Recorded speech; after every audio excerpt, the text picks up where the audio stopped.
Today is Monday, July 28th. We're talking about the latest deal with one of America's top trading partners and negotiations underway with another. Also, a brutal heat wave is coming for most of the U.S. We'll tell you who's expected to get the brunt of it. Plus, billions of dollars in education funding has been restored, a popular app has been hacked, and a NASCAR driver is celebrating after making history. Those stories and even more news to know coming up. Welcome to the Newsworthy. All the day's news in about 10 minutes. Fast, fair, fun, and on the go. I'm Lacey Evans, filling in for Erica Mandy today. Thanks so much for being here. You ready? Let's do this. President Trump has announced his biggest trade deal yet. It's with the European Union. The two sides exchange more than $5 billion worth of goods and services every day. And since the EU had already planned retaliatory tariffs against the U.S., this deal could mean avoiding a potentially damaging trade war with America's largest trading partner. Trump says with this new agreement, the U.S. will set a baseline tariff of 15% on all European goods. That's less than the 30% rate he's been threatening. The exact details of this deal weren't published, but both sides shared some different aspects of it. For example, the EU said some products like aircrafts, certain chemicals, and pharmaceuticals won't be subject to tariffs at all. And President Trump said, as part of the deal, the EU has agreed to buy $750 billion of energy products from the U.S. and invest another $600 billion here. Economists and trade analysts say the new tariffs will have an impact on companies' decisions and could lead to higher prices. But they won't stop global trade completely. And for the most part, both sides are celebrating the deal as a win since it brings some clarity and stability to the trading relationship. Meanwhile, trade negotiations are still underway with some of America's other trading partners like Mexico, Canada, and China. U.S. and Chinese officials are actually supposed to meet today and tomorrow. The countries are expected to extend their trade truce since it's set to expire next month. The Trump administration has said other trade deals have to come together by the end of this week. If not, countries will be subject to the tariff rate the U.S. assigned, generally ranging from 25% to 50%, depending on the place. To be continued. In the face of a humanitarian crisis in Gaza, Israel has decided to pause fighting, at least for 10 hours a day, in parts of the enclave. The country has been facing global outrage over the number of Palestinians starving to death. As we've mentioned, Israel has strict controls of all supplies that go into Gaza, since the country has said the terror group Hamas has a history of seizing or redirecting humanitarian aid and using it for military purposes. So, the Israeli government says it has to closely monitor and limit what goes in. But now, Israel says it's loosening up some of those controls to refute the claim that they're starving people in Gaza on purpose. Besides the pause in fighting, Israel is also opening up corridors to help aid delivery, some of which has already started to get through. Plus, Israel dropped aid into Gaza over the weekend from the sky, as did Jordan and the United Arab Emirates. Some humanitarian groups say those aid drops are expensive, inefficient, and dangerous. Still, many Palestinians say it's progress. Later this week, work is set to begin on a UAE project to run a new pipeline to supply water to hundreds of thousands of Gazans along the coast. To be continued. 11 people shopping at Walmart over the weekend were stabbed by a stranger. A man is accused of randomly going on a rampage in a Michigan store before bystanders detained him. They held him at gunpoint in the parking lot until police got there. It's still not clear what might have motivated the attacker since he didn't say anything to his victims. They included both men and women ranging in age from 29 to 84. Now, authorities say the suspect acted alone and there's no longer a threat. He is expected to face terrorism charges. Amazingly, all 11 people who were hurt are expected to survive. This hot summer isn't letting up anytime soon. More than 130 million people across the U.S. are now on alert for widespread dangerous heat. Advisories or warnings were issued from Nebraska to Massachusetts and from North Dakota to Florida, covering all or parts of 29 states. Temperatures are expected to peak today. Major cities like St. Louis, Memphis, Charlotte, Savannah, and Tampa are all likely to see actual temperatures in the upper 90s and low 100s. And with the humidity, it's expected to feel more like 115 in some places. Dozens of records could be broken. By tomorrow, some cooler air is moving into the Midwest and Northeast, but for the South, relief won't come for a while longer, maybe not until the weekend. More news still ahead, but first, here's your main host, Erica Mandy, with a message from our sponsor. Whether I'm taking a family vacation or it's another day at home, one part of my kiddo's morning routine that never changes is taking his Hiya Children's vitamin and probiotic. Yes, I'll even pack them when we go away because he loves them and I love knowing he's getting that extra support for his immunity and development. And the probiotic helps keep him regular and feeling his best. Plus, Hiya's chewables are made with 0 sugar and 0 gummy additives. I really appreciate that my son loves the flavors without getting overly obsessed with it. And are you tired of battling with your kids to eat their greens? Hiya now has Kids Daily Greens Plus Superfoods, a chocolate-flavored greens powder designed specifically for kids, packed with 55 whole food ingredients to support brain power, development, and digestion. Just scoop, shake, and sip with milk or any non-dairy beverage for a delicious and nutritious boost your kids will actually enjoy. We've worked out a special deal with Hiya for their best-selling children's vitamin. Receive 50% off your first order. To claim this deal, you must go to hiyahealth.com/newsworthy. This deal is not available on the regular website, so go to hiyahealth.com/newsworthy and get your kids the full body nourishment they need to grow into healthy adults. Now, back to the news. The U.S. Education Department is releasing more than $5 billion in funding that was frozen last month.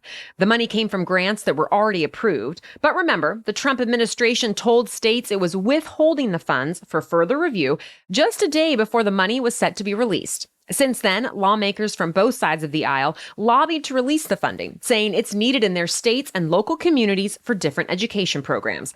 They include funds to help train and recruit teachers, money for arts and music education in low-income districts, help for children learning English, and more. Well, now the money has been released, but the Trump administration says there are new guardrails to guarantee no federal cash will violate the president's executive orders or policies. Hackers have been targeting insurance giants, most recently Allianz Life. The company says personal information was stolen from most of its 1.4 million customers in North America, as well as employees. In the past month, hackers have also been able to steal customers' personal information from Aflac. And security researchers at Google said they knew about multiple intrusions across the insurance sector. Separately, an app that's gone viral lately has been hacked. The app is called T, and it's meant to be a place for women to safely and anonymously talk about men. They can run background checks, search for criminal histories, and reverse search photos to see whether a man is catfishing them. They can even set alerts on men's names to check for cheating reports. But signing up means you have to prove you are a woman. So to do that, users upload selfies and photo IDs with personal details. Well, tens of thousands of those images were leaked online. It's something cybersecurity experts had warned about, since the whole idea of the app has made a lot of men angry. Many are worried about being misrepresented or doxxed on the platform, or their privacy being violated. On the right-wing message board 4chan, some users actually called for a hack and leak campaign. And the next day, someone posted a link for people to download the database of images. On Google Maps, someone created a map that supposedly shows the locations of T users impacted by the hack too. The app says all the data affected was from users who signed up before February of last year, and that it's since updated its systems to be more secure. T also says it's working with cybersecurity experts. Gwyneth Paltrow has gone from actress to Goop founder to now temporary spokesperson. She appears in a new ad for the tech company Astronomer that's been making headlines ever since a couple of the company's executives were shown on a jumbotron at a Coldplay concert.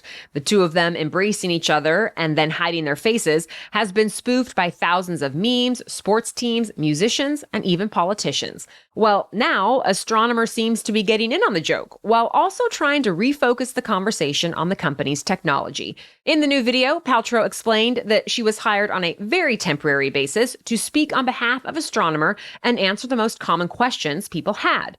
But the ad only showed half-typed questions about the incident, and her answers to them were just about the technology. Paltrow sarcastically said she and the company were thrilled so many people have newfound interest in data workflow automation. Of course, whether the ad will actually work to get people to move past the big controversy remains to be seen. Some of the most elite competitions in sports wrapped up over the weekend with some dominant wins. For starters, the most prestigious cycling race in the world. The Tour de France has been going on for the last 3 weeks across thousands of miles, including flat, hilly, and mountainous routes. When it wrapped up yesterday, 26-year-old Tadej Pogačar was first to cross the finish line on the Champs-Élysées in Paris. This is his 4th year to win it all, meaning he now has the second most Tour wins of all time. Meanwhile, in women's soccer, England came out on top at the Euro Championship for the 2nd year in a row. This is the first time an England team has won a major trophy on foreign soil, and now they're headed home for a big celebration in London. Back in the U.S., Bubba Wallace made NASCAR history yesterday. He won the Brickyard 400, making him the first black driver to ever win at the Indianapolis Motor Speedway's historic oval course. It's his 3rd NASCAR Cup victory and his first since 2022. Now, he hopes to build on that momentum next weekend in Iowa. That's it for the main news. So now it's time for Money Monday, where we talk about one interesting money-related news story. But first, Erica is back to tell you about our sponsor, OneSkin. Check my bag and my bathroom drawer right now, and you'll find OneSkin's Mineral SPF for my face. It's lightweight and goes on smoothly and easily, and it's effective at both protecting and repairing my skin. I love that the whole line of OneSkin's SPF products for face, body, and lips are made with mineral non-nano zinc oxide, antioxidants like vitamin C, and the OS1 peptide. So you get protection, nourishment, and repair in one simple step. If you're not familiar yet, OS1 works at the cellular level to improve key aging biomarkers while reducing the visible signs of aging, including lines, wrinkles, and sagging skin. OneSkin offers advanced sun care that performs like skincare. OneSkin is the world's first skin longevity company. By focusing on the cellular aspects of aging, OneSkin keeps your skin looking and acting younger for longer. For a limited time, you can try OneSkin with 15% off using the code newsworthy at oneskin.co. That's 15% off oneskin.co with the code newsworthy. After you purchase, they'll ask you where you heard about them, so please support our show and tell them we sent you. Now back to Money Monday. Banks seem to be getting pickier about who they want as credit card customers. They've been backing off new accounts for lower income customers and focusing on wealthy customers instead. It's because high-end customers are less likely to miss payments and more likely to pay in full. Plus, they can be pitched multiple accounts, mortgages, and wealth services. The problem is, analysts say now, only a small subset of customers are receiving the lion's share of credit card offers, and they're not the ones who need more credit. But it's not just regular credit cards wealthy people are after. So banks have new luxury cards coming out. For example, JP Morgan Chase announced a refresh of its Ceasefire Reserve card. American Express said major changes will be coming to its Platinum cards in the fall. And today, Citi is launching its new Strata Elite credit card. They all come with high annual fees, but more specialized perks. For example, the Chase Sapphire Reserve card offers clients exclusive access to reservations at high-end restaurants. Amex hasn't gone into many specifics yet, but it says this update will be its largest ever investment in a card refresh. As for Citi, it says cardholders will get a $400 hotel credit and a $200 splurge credit each year that can be used at American Airlines, Best Buy, and other Citi partners. The annual fees range from $600 to $800 a year. Thank you for joining us today and for your support of the show. You can get ad-free episodes when you become a Newsworthy Insider. Start your free trial at thenewsworthy.com/insider. And Wondery Plus subscribers can listen to episodes of The Newsworthy ad-free in the Wondery app. We'll be back with even more news to know tomorrow. For now, have a great day.